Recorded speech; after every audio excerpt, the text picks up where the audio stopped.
En la antigua Roma, la victoria militar no se medía solo por las tierras conquistadas o los enemigos derrotados. Se medía por la gloria. Y la mayor gloria que un general romano podía alcanzar era el triunfo, un desfile de victoria tan fastuoso y raro que muchos grandes comandantes nunca lo experimentaron. Para los romanos, un triunfo era la mezcla definitiva de religión, política y teatro, escenificada tanto para los dioses como para el pueblo. Pero el triunfo no se otorgaba a la ligera.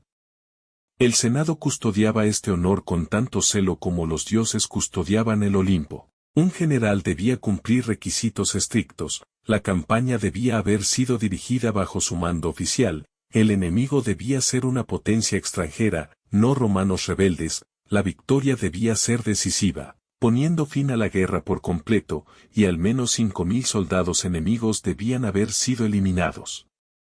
Cualquier logro menor se consideraba un éxito menor, no digno de tal espectáculo. Incluso cumplir con estos criterios no garantizaba la corona de laurel. La aprobación del Senado era esencial, y aquí entraba en juego la política. Rivales poderosos podían bloquear el honor por envidia, mientras que aliados podían asegurarlo con discursos persuasivos y alianzas estratégicas. El triunfo era tanto una batalla de influencia como la guerra misma, y un general astuto sabía cómo pelear en ambos frentes. Una vez otorgado, los preparativos comenzaban a una escala que pocos eventos podían igualar. Los artesanos pintaban grandes paneles que ilustraban las batallas clave. Los carpinteros construían carros para transportar animales exóticos o recreaciones elaboradas de ciudades capturadas. Los orfebres y joyeros pulían los tesoros saqueados de palacios extranjeros hasta que brillaban bajo el sol mediterráneo. La fecha del triunfo se elegía cuidadosamente, a menudo en un día sagrado para Júpiter, el rey de los dioses, cuyo favor se decía que descansaba sobre el vencedor. Los sacerdotes preparaban sacrificios. Los músicos ensayaban fanfarrias que resonarían por la ciudad, y la noticia se extendía como un incendio, atrayendo a visitantes de millas a la redonda que no querían perderse la historia en proceso. Para cuando llegaba la mañana del triunfo, toda la ciudad de Roma se había transformado. Las calles estaban limpias, guirnaldas colgaban de los balcones, braseros de incienso se alineaban en la ruta. El escenario estaba listo para una actuación en la que el general era tanto actor como símbolo viviente del poder imparable de Roma. Un hombre elevado casi a la divinidad, aunque solo fuera por un día inolvidable. En la antigua Roma, la victoria militar no se medía solo por las tierras conquistadas o los enemigos derrotados. Se medía por la gloria. Y la mayor gloria que un general romano podía alcanzar era el triunfo, un desfile de victoria tan fastuoso y raro que muchos grandes comandantes nunca lo experimentaron. Para los romanos, un triunfo era la mezcla definitiva de religión, política y teatro, escenificada tanto para los dioses como para el pueblo. Pero el triunfo no se otorgaba a la ligera. El Senado custodiaba este honor con tanto celo como los dioses custodiaban el Olimpo. Un general debía cumplir requisitos estrictos, la campaña debía haber sido dirigida bajo su mando oficial, el enemigo debía ser una potencia extranjera, no romanos rebeldes, la victoria debía ser decisiva, poniendo fin a la guerra por completo, y al menos 5.000 soldados enemigos debían haber sido eliminados. Cualquier logro menor se consideraba un éxito menor, no digno de tal espectáculo. Incluso cumplir con estos criterios no garantizaba la corona de laurel. La aprobación del Senado era esencial, y aquí entraba en juego la política. Rivales poderosos podían bloquear el honor por envidia, mientras que aliados podían asegurarlo con discursos persuasivos y alianzas estratégicas. El triunfo era tanto una batalla de influencia como la guerra misma, y un general astuto sabía cómo pelear en ambos frentes. Una vez otorgado, los preparativos comenzaban a una escala que pocos eventos podían igualar. Los artesanos pintaban grandes paneles que ilustraban las batallas clave. Los carpinteros construían carros para transportar animales exóticos o recreaciones elaboradas de ciudades capturadas. Los orfebres y joyeros pulían los tesoros saqueados de palacios extranjeros hasta que brillaban bajo el sol mediterráneo. La fecha del triunfo se elegía cuidadosamente, a menudo en un día sagrado para Júpiter, el rey de los dioses, cuyo favor se decía que descansaba sobre el vencedor. Los sacerdotes preparaban sacrificios.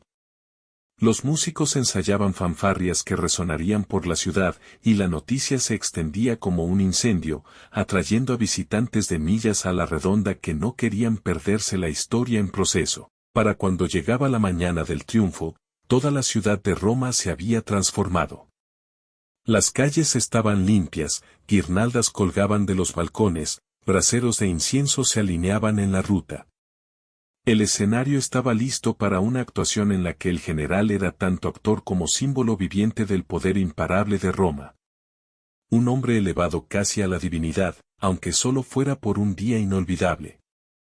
El viaje del triunfo era tan importante como la celebración misma. No era simplemente una marcha por la ciudad. Era un camino sagrado elegido cuidadosamente para transformar la victoria del general en un regalo para los dioses y una historia para el pueblo. La procesión comenzaba en el Campus Martius, el campo de Marte, donde los ejércitos de Roma tradicionalmente se reunían antes de ir a la guerra.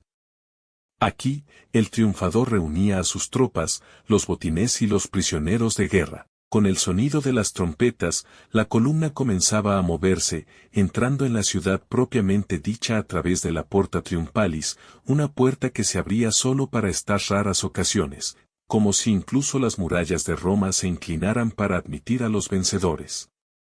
Desde allí, la ruta serpenteaba por el corazón palpitante de la ciudad. Pasaba por la Vía Sacra, la calle más prestigiosa de Roma.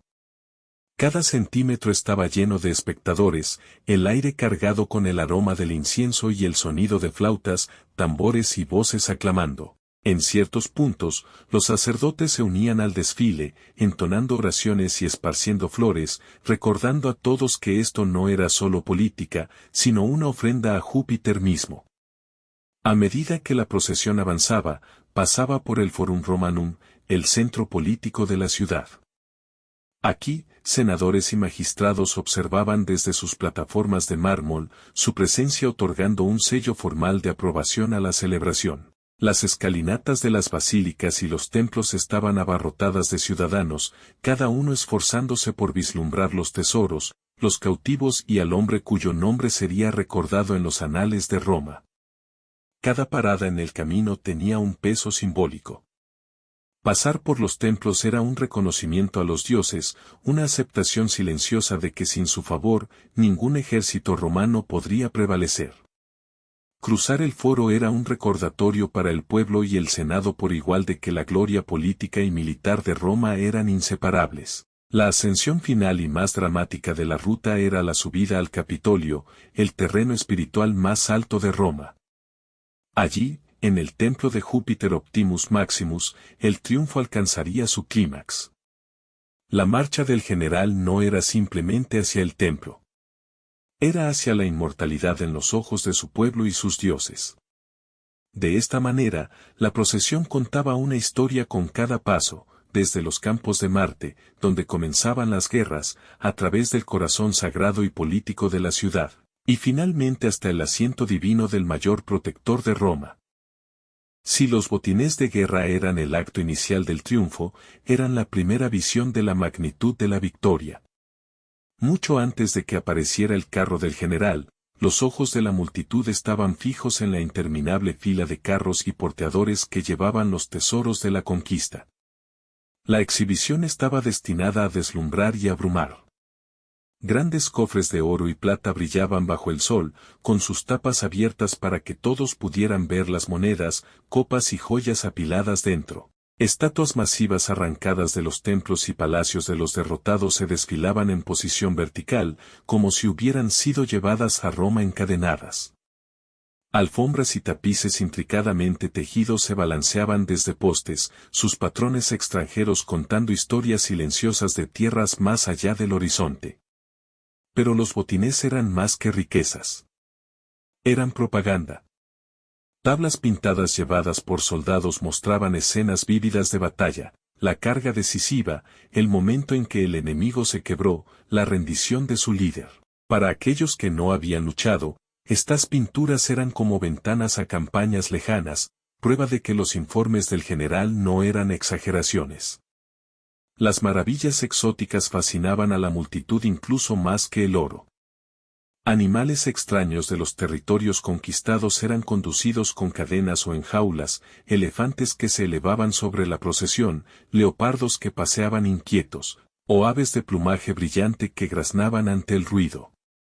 Estos trofeos vivos eran un recordatorio de que el alcance de Roma se extendía hasta los confines del mundo conocido. También había símbolos de la derrota del enemigo, armas rotas, estandartes capturados y las insignias ceremoniales de reyes extranjeros se exhibían como ofrendas al pueblo.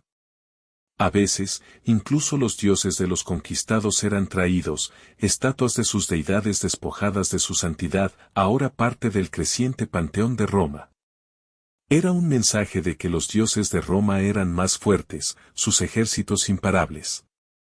Mientras los carros pasaban, la multitud rugía su aprobación. Los niños señalaban los tesoros brillantes, los veteranos ancianos asentían con respeto ante los estandartes tomados de enemigos antes poderosos. Cada cofre de oro y cada ídolo tallado contaban la misma historia. Roma no solo había derrotado a un enemigo, había absorbido su riqueza, su cultura y su orgullo. Para cuando el último carro de botín pasaba, la ciudad ya estaba embriagada con la escala de la victoria. Y, sin embargo, la procesión apenas había comenzado. La parte más humana del triunfo, y quizás la más humillante, estaba por llegar. Tras el brillo del oro y la maravilla de las bestias exóticas venía el espectáculo más oscuro del triunfo, los prisioneros de guerra. No importaba cuán gloriosos fueran los botines, eran los enemigos derrotados, de carne y hueso, quienes hacían que la victoria se sintiera real para el pueblo de Roma. Marchaban encadenados, con las cabezas inclinadas, sus finas ropas un cruel recordatorio del poder que alguna vez tuvieron. Al frente de esta sombría columna estaban los cautivos más importantes, reyes, generales y nobles de alto rango capturados vivos en el campo de batalla. Vestían sus prendas más ricas, no por dignidad, sino porque los romanos querían que la multitud viera exactamente que les habían arrebatado, no solo su libertad, sino también sus tronos. Detrás de ellos, arrastraban los pies los cautivos menores, soldados, oficiales e incluso familiares de los líderes derrotados. Mujeres y niños no se libraban de la humillación, su presencia sirviendo como testimonio vivo de la completitud de la victoria de Roma. La multitud abucheaba, escupía y gritaba insultos, lanzando recordatorios de la arrogancia pasada del enemigo. Para el público romano, esto era más que crueldad. Era justicia, la prueba visible de que sus ejércitos habían aplastado a aquellos que alguna vez amenazaron su ciudad. Para el general, era un teatro político, la vista de la realeza extranjera encadenada reforzaba su prestigio y justificaba el costo de la campaña.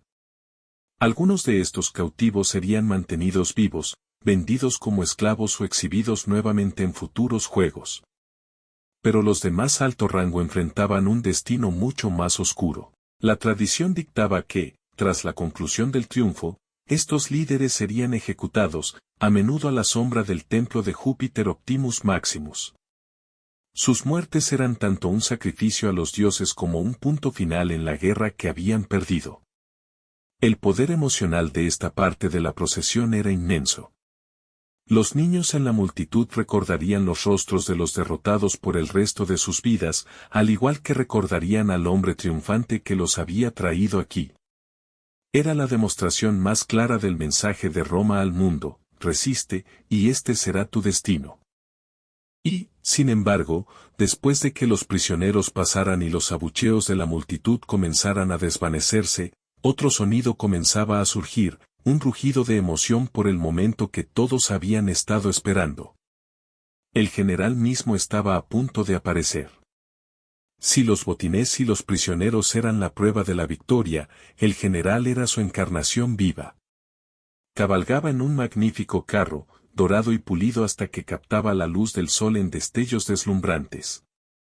4 caballos blancos tiraban de él, sus crines trenzadas con cintas, sus arneses decorados con accesorios de oro y plata. El triunfador llevaba una corona de hojas de laurel, el antiguo símbolo de la victoria, y una toga picta, una prenda púrpura profunda bordada con hilos de oro, un color reservado para los más poderosos de Roma.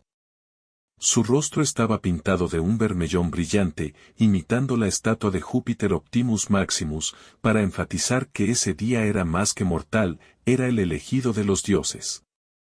Y, sin embargo, la tradición exigía un recordatorio de su humanidad. De pie detrás de él en el carro estaba un esclavo encargado de susurrarle al oído durante toda la procesión, Memento Mori, recuerda que eres mortal. Era un contrapunto aleccionador a los vítores de decenas de miles, un recordatorio de que incluso la victoria más gloriosa no podía conquistar la muerte. La multitud estallaba en un rugido atronador mientras el carro pasaba. Los ciudadanos arrojaban flores a la calle, sus pétalos aplastados bajo los cascos de los caballos. Las trompetas sonaban desde cada esquina, ahogando los gritos de los soldados que marchaban junto a él. Los niños gritaban el nombre del general, y los veteranos saludaban con el orgullo rígido de aquellos que sabían cuánto costaba tal victoria. El triunfador reconocía al pueblo con una dignidad mesurada, una mano levantada aquí, un asentimiento allá. Cada gesto estaba calculado para proyectar tanto majestuosidad como accesibilidad. Esto era tanto una actuación como un desfile, y el general sabía que la opinión pública podía ser tan decisiva como cualquier batalla. Detrás de él, los oficiales que habían servido bajo su mando marchaban con armaduras completas, sus condecoraciones brillando. Su presencia recordaba a la multitud que la victoria nunca la ganaba un solo hombre, sino por la disciplina y el coraje de todo un ejército.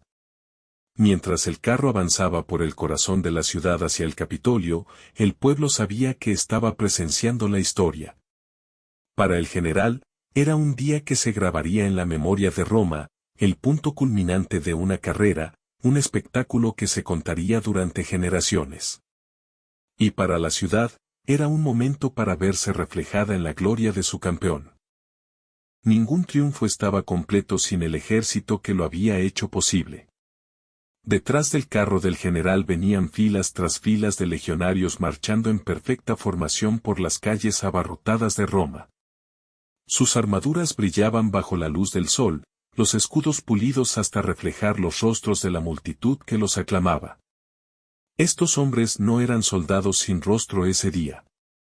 Eran los héroes que habían sangrado, pasado hambre y soportado por la gloria de Roma. Cada legión llevaba su estandarte, los sagrados estandartes coronados con águilas de bronce o coronas doradas, símbolos tan venerados como los propios dioses.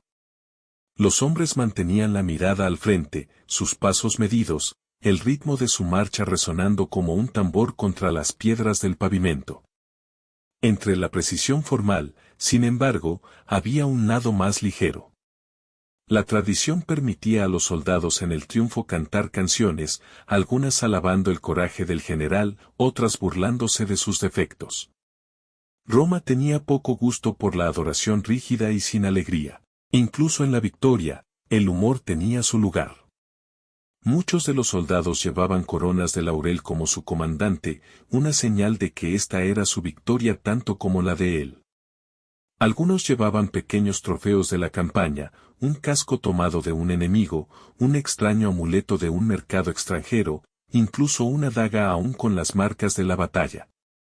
Estos botines personales daban a la multitud una conexión más íntima con la guerra lejana que estaban celebrando.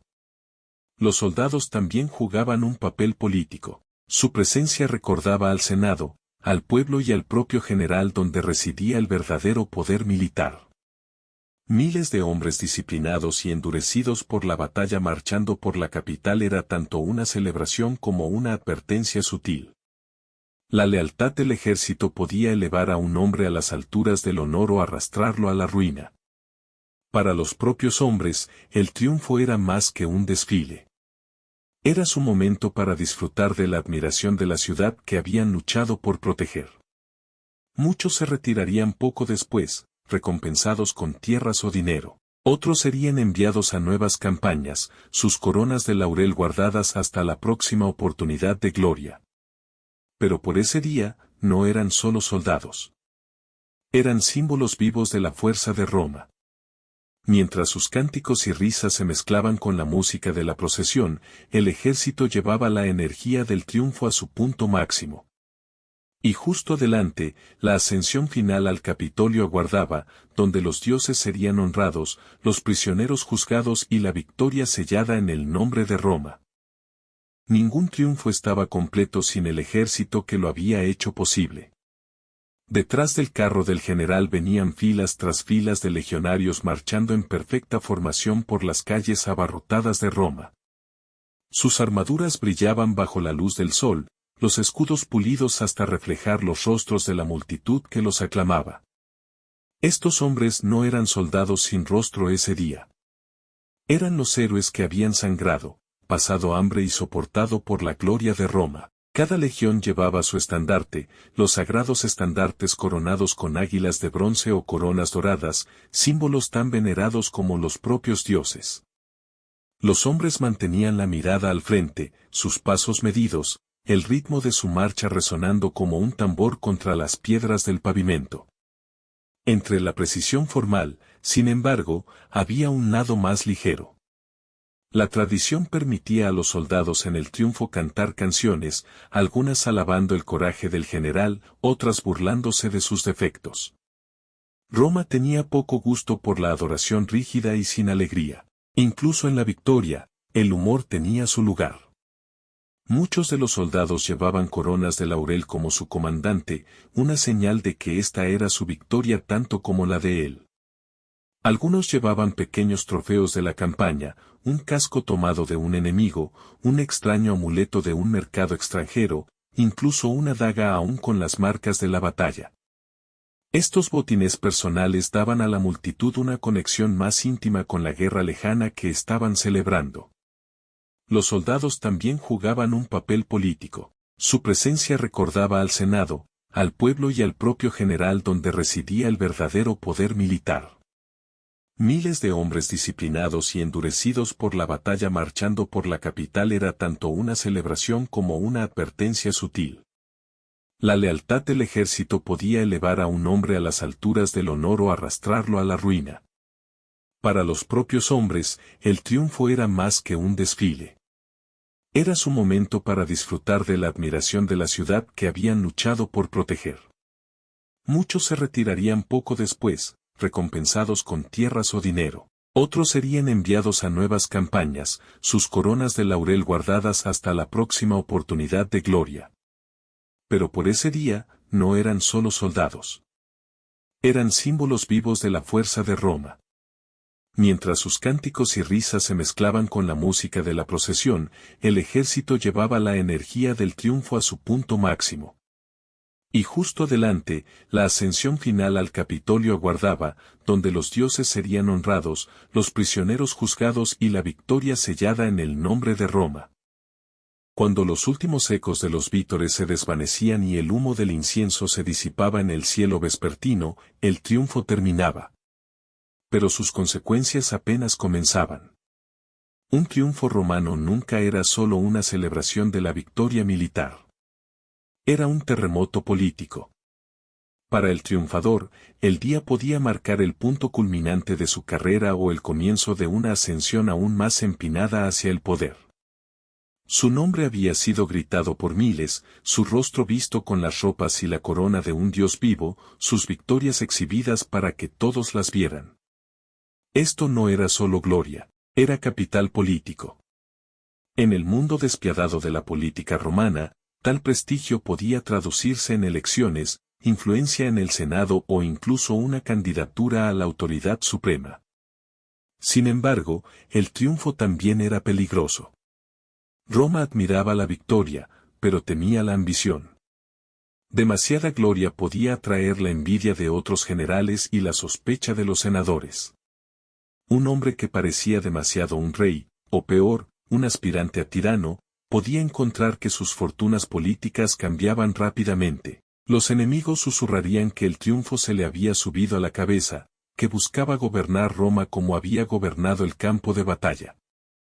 En una república que se enorgullecía de su poder compartido, esta era una percepción peligrosa. Para el ejército, el triunfo era tanto una recompensa como una despedida. Los soldados a menudo recibían bonificaciones, tierras o ciudadanía si eran de origen extranjero. Muchos se retiraban tras tal victoria, su servicio culminando en un resplandor de honor. Otros eran reasignados a nuevas campañas, llevando consigo el recuerdo de ese día y la lealtad a su general dondequiera que Roma los enviara. La ciudad misma también se beneficiaba. Los botines de guerra enriquecían el tesoro. Juegos públicos y banquetes a menudo se financiaban con la riqueza capturada, y la moral del pueblo se disparaba. Durante unos días después del triunfo, Roma se sentía invencible. Los comerciantes vendían baratijas conmemorando la victoria, los poetas componían versos sobre la campaña, y los niños recreaban el desfile en las calles con hojas de laurel y espadas de madera. Pero a medida que pasaban los días, la vida volvía a sus ritmos habituales. Las guirnaldas se marchitaban, los incensarios se enfriaban y el Senado reanudaba sus interminables debates.